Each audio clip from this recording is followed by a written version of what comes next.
पुण्यानंतर नागपुरातही GBSचे रुग्ण आढळून येत आहे.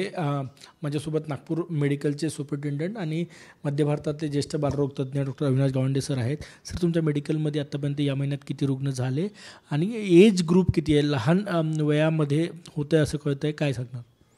आतापर्यंत या महिन्यात आमच्याकडे 4 रुग्ण झालेले आहे. त्यांचं वय 8 वर्ष, 14 वर्ष, 19 आणि 40 वर्ष.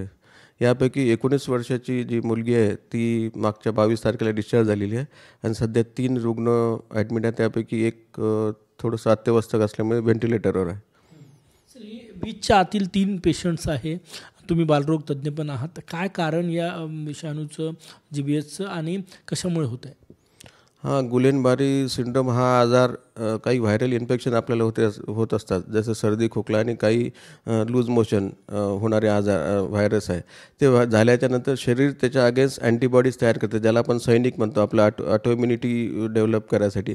आणि ते सैनिक मिस्टेकनली चुकून आपल्याच जे पेरिफरल नर्व्स असतात त्याच्यावर घाला करतात. त्याच्यामध्ये ते नर्व विकनेस होऊन त्याचे सिम्पटम्स तयार होतात आणि काही काही पेशंटमध्ये ते नर्व विकनेस एवढं जाते की त्यांचे लंग, फुफ्फुस पण काम करत नाही आणि त्यावेळेस मग व्हेंटिलेटरची गरज पडते. आणि हाच एक रेअर आहे की कॉम्प्लिकेशन झाल्याच्यानंतर पेशंट सिरियस होऊ शकतो. आपल्याकडे जे ॲडमिट पेशंट्स आहे त्यांची प्रकृती कशी आहे आणि त्यांच्यावर उपचार सुरळीत सुरू आहे? हो, आपल्याकडे जे ॲडमिट पेशंट आहे एक तर डिस्चार्ज झालेला आहे. बाकी 3 पेशंटपैकी एक पेशंट थोडंसं अत्यवस्थ असल्यामुळे व्हेंटिलेटरवर, बाकी 2 पेशंट सध्या स्टेबल आहे आणि त्यांच्यावर उपचार सुरू आहे. सर, 20च्या आतले 3 पेशंट आहे आपल्याकडे. 8, 18 आणि 19 असे काही तुम्ही म्हटलं 20च्या आतले. याचं कारण काय आहे? जनरली हा आतापर्यंतचा अभ्यासात असा आहे की हा आजार साधारणतः 50 वर्षावरील लोकांना जास्त होतो, पण काही मध्ये मुलांनासुद्धा हा आजार होऊ शकतो. यामध्ये काही टिपिकल व्हायरसेस आहे, जसं कंपॅम्बॅक्टर जेजुनी आहे, एक मायकोप्लाझ्मा निमोनिया आहे, इप्स्टेन-बार व्हायरस आहे, कोविड-19 पण आहे, झिका व्हायरस पण आहे आणि सायटोमेगालो व्हायरस आहे. या व्हायरसचं जर इन्फेक्शन झालं तर त्या व्हायरसच्या अगेन्स्ट जे अँटीबॉडीज आपल्या याच्यात डेव्हलप होतात ते त्या व्हायरसच्या अगेन्स्ट काम करत असताना आपल्या जे पेरिफरल नर्व्ज असतात, पेरिफरल सेंट्रल नर्वस सिस्टीम आहे त्याच्यावर घाला करतात आणि त्यामुळे हा आजार विकनेसपासून सुरू होऊन याचं सुरुवातीचं लक्षण जर विचार केला तर जनरली खाली बोटात किंवा हातात टिंगलिंग नमनेस, ज्याला मुंग्यानं असं म्हणतो, असं सेन्सेशन सुरू होऊन, विकनेस सुरू होऊन हे असं वरती गेल्याच्या नंतर लंग आणि किंवा फुफ्फुस याचंसुद्धा विकनेस आणि पॅरालिसिस होऊ शकते.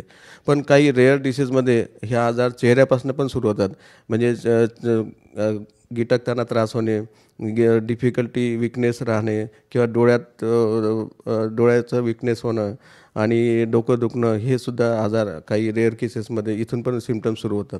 पुण्यात मोठ्या प्रमाणात पेशंट्स वाढत आहेत. नागपूर मेडिकल किती सज्ज आहे उपचारासाठी? आपल्याकडे पुरेशी यंत्रणा आहेत का, औषधं आहेत का?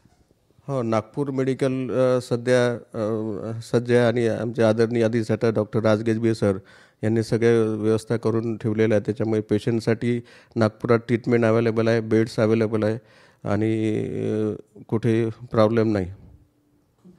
कॅमेरामॅन सचिन सयामसह गजानन माटे, TV9 मराठी, नागपूर.